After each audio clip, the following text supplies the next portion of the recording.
magre-react lang po tayo dito sa mga updates, no? Ako po ay interesadong mag-react po dito sa i-share o pinost dito ni Attorney Harry Roque, no?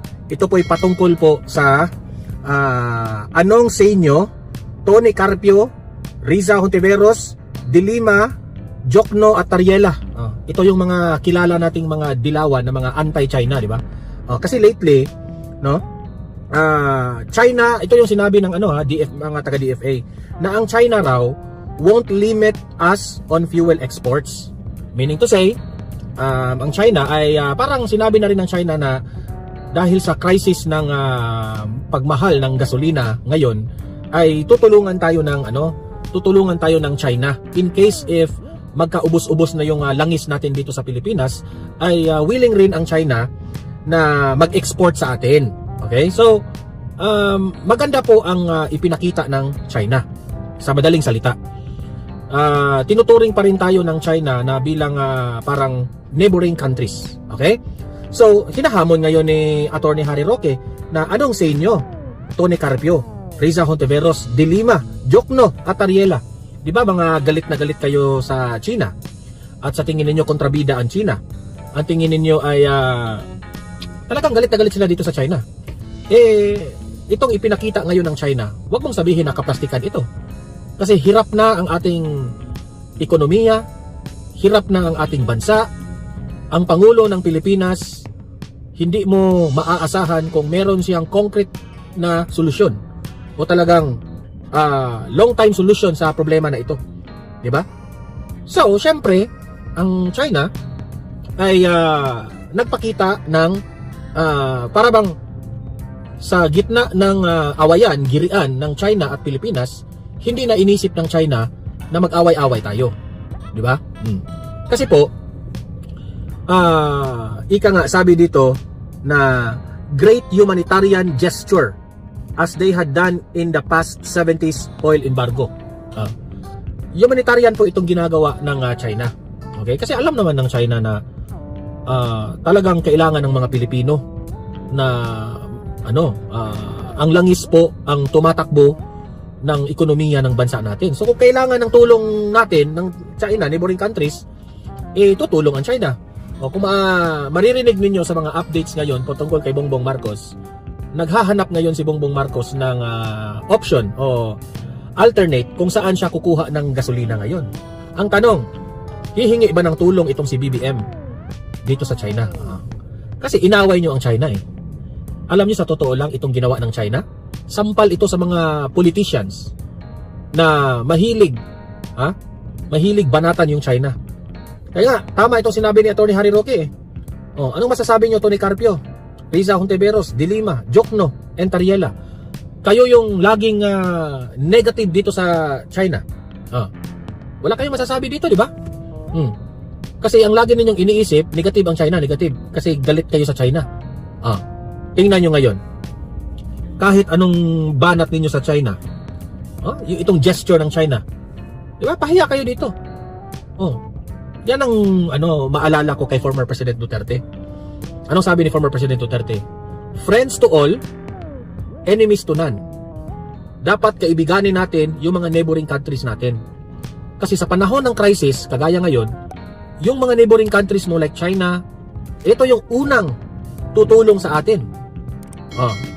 Kaya nga, ako, sinayang nyo lang ang sinimulang pagkakaibigan ng Pilipinas at China. Sinayang lang itong administrasyong Marcos eh. Buti kung you can stand by your own, BBM. Buti kung kaya mo ang sarili mo na susolusyonan itong mga problema natin sa Pilipinas.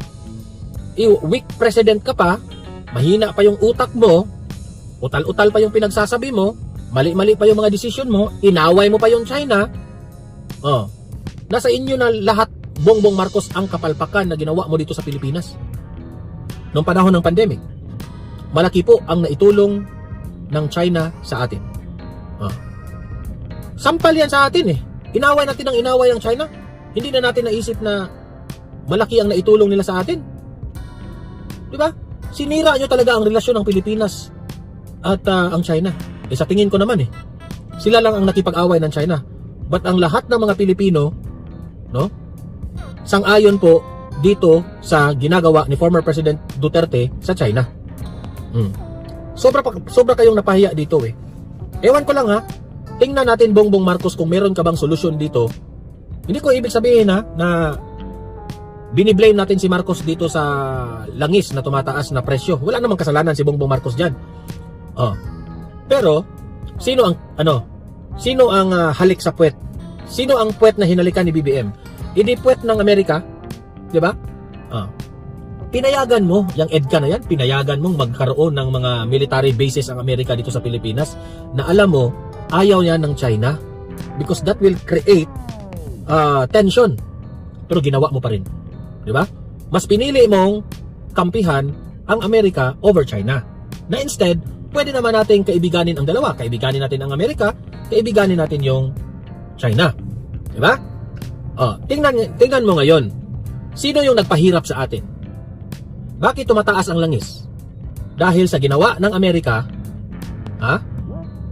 na binomba ang Iran, tumaas ang langis, tapos ngayon, yung kalaban ninyo na China, yun pa yung gustong tumulong sa atin. Na open arms and open hands na tumulong sa atin in case na maubos na ang langis natin dito sa Pilipinas. Willing pa silang mag-export sa atin. Di ba? Hindi mo ba na iisip yan, BBM? Tapos, kung maka-insulto kayo sa China, ang wagas, di ba? Yan ang problema natin. Yan ang problema natin, BBM. Bago tayo manghusga, no, sa ginawa ng China, siguraduhin muna natin, kung meron pa po tayong sapat na argumento patungkol po diyan sa inaaway. Hindi ko ibig sabihin na give up natin yan diyan, Atin yan. Sa tingin ng China, sa kanila yan, atin rin yan, o pinag-aagawan natin yan. Pero paano yan ngayon? Kailangan yan na magbakbakan bago may isang aangkin dyan. Hindi natin kaya makipagbakbakan. Akala mo naman ay tutulungan tayo sa Amerika? Hindi. Hindi mag-i-invest ang Amerika ng ganon kalaki para lang sa ating interest. Interest natin yan eh. Diba? Kung mananalo tayo dyan sa bakbakan, kung makadigmaan, kung mananalo tayo, sa tingin mo, may makukuha ang Amerika? Wala naman sila makukuha dyan. Sa atin lang yan eh. So, I don't think na mag-i-invest sila ng panahon, enerhiya, pera, at kung kaanuman. Sariling away natin yan. Haharapin natin yan sa sarili nating mga kamay na ang realidad niyan, wala tayong kakayanan para makipaglaban sa China. The only way, yung ginawa ni former President Duterte, kinaibigan niya ang China. Huwag mo na nating pag-usapan yung pinag-aawayan natin. Joint exploration. Kasi hindi pa tayo nagkasundo ngayon. Ano muna tayo? Hati muna tayo sa mga resources dyan. Saka na tayo mag-uusap kung meron ng sapat na paghahanda. Di ba? Yan ang ano. Paki-like, paki-share itong video na ito bago ako pupunta sa next na topic. Okay? Like and share and subscribe Donmar TV rin, okay? Para updated kayo. Ito, pangalawa nating pag-uusapan, no? Etong patungkol po dito sa itong interview ni Attorney Harry Roque na biniro ni Banatbay na medyo may konting totoo, no? Biniro niya si Attorney Harry Roque na payag ka ba na si Senator Amy Marcos ang magiging Vice President kay BP Sara. Ito. Panoorin natin ang buong interview na ito. Maikli lang ito pero may reaction tayo dito. Attorney, tanong lang, sinong gusto mong Vice President?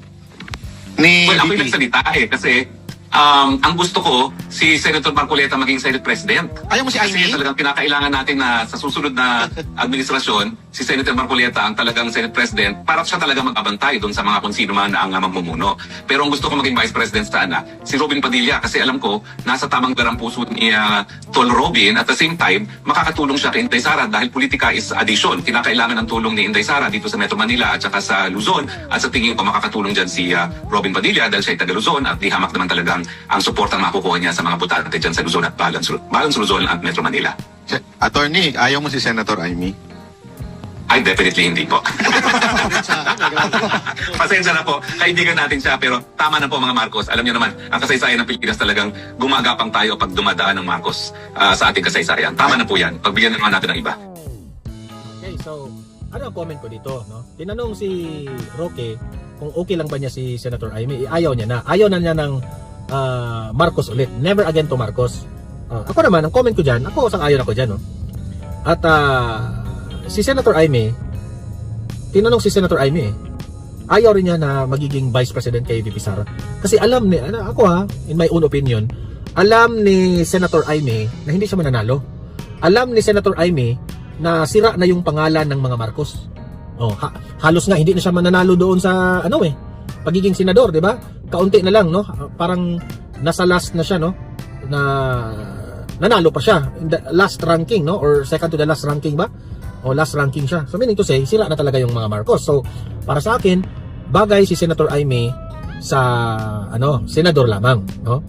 At kung tatanungin, para ring sang-ayon ako, no? Kay dito sa opinion ni Attorney Harry Roque, no? Sa mga nanonood dito sa Donmar TV, we have different opinions, okay? Ako sang-ayon ako dito kay Attorney Harry Roque na si Senator Marcoleta mas mabuti na nandyan siya sa Senado. At kung mananalo si VP Sara sa 2028, mas bagay kay Senator Marcoleta na maging Senate President compared to Tito Soto. My God, di ba? So, bakit mas bagay si Senator Marcoleta maging Senate President? Kasi po, grabe itong si Marcoleta. When it comes sa batas, alam ni Marcoleta yung mga batas-batas natin, di ba? Okay, kita mo naman, saksi naman tayo lahat kung paano ginisa isa-isa ni Senator Marcoleta itong mga gunggong na mga senador dyan, no? Like itong si Erwin Tulfo sa kanyang sometimes we have to bend the law. Napahiya doon si Erwin Tulfo, di ba? Si Senator Lacson, ginisa ni Marcoleta ang kapalpakan nitong si Ping Lacson at ang marami pang iba. So anong ibig kong sabihin? Bagay si Senator Marcoleta maging Senate President. Hindi naman hindi naman bawas yan sa estratehiya ng mga DDS. Kasi po, bagay talaga dyan si pwede naman siguro maging Vice President itong si Senator Marcoleta, but not now. No, kasi sayang yung kaalaman niya sa batas na maging Vice President siya, na ang trabaho ng Vice President is to wait, no? Kung kailan siya papalit sa presidente. Yan naman talaga ang trabaho ng Vice President. Unless kung bibigyan ka ng posisyon ng presidente ng gabinete, pwede, no? Pero para sa akin masasayang yung kaalaman ni Marcoleta sa batas eh. So bagay si Marcoleta para sa akin. So ang isinusulong po ni Attorney Harry Roque ay yung si Senator Robin Padilla ang magiging Vice President ni VP Inday Sara Duterte. Ito, sa tingin ko ay makakatulong si Senator Robin para tumaas pa ang boto ni VP Sara kung sakasakaling sila yung magtandem, kasi si Senator Robin Padilla ay malakas sa Luzon. Si VP Sara ay malakas sa Mindanao at sa Visayas. So, talagang hakot nila lahat, no? I mean, talaga, makukuha nila talaga yung numbers. Pero kahit naman wala pa si Robin, alam ko naman dyan sa Luzon, marami rin ng Sara Duterte dyan, no? VP Inday Sara Duterte. So, Robin, kung sasabihin mong bagay ba si Robin sa pagiging Vice President, sa tingin ko, yes. Kasi si Robin, makikita mo kasi yung malasakit niya sa taong bayan eh. Importante kasi yung malasakit, no? At alam ko naman, meron namang mga legal team itong si Robin Padilla na makapag-advise sa kanya. And at the same time, he will be guided by Vice President Inday Sara Duterte. Kasi kaibigan naman nila eh. Alam niyo naman itong si Senator Robin ay naghihintay lang ito ng payo rin, no, ng mga Duterte. So magandang tandem yan, no? Kasi si Robin Padilla, alam naman natin na nag-number 1 siya noon. Sobrang laki yung boto ni Robin Padilla noong 2022 election. So makakatulong si Robin sa pagiging Vice President niya kasi may puso eh, yung tao. At si Robin Padilla, very passionate siya na magiging mabuti at uunlad ang bansang Pilipinas. Makabayan yan si Robin, kilala natin yan, makabayan yan eh. So wala akong any negative issue kay Robin Padilla kung siya yung gawing Vice President ni VP Sara. Okay? So yun ang comment natin dyan.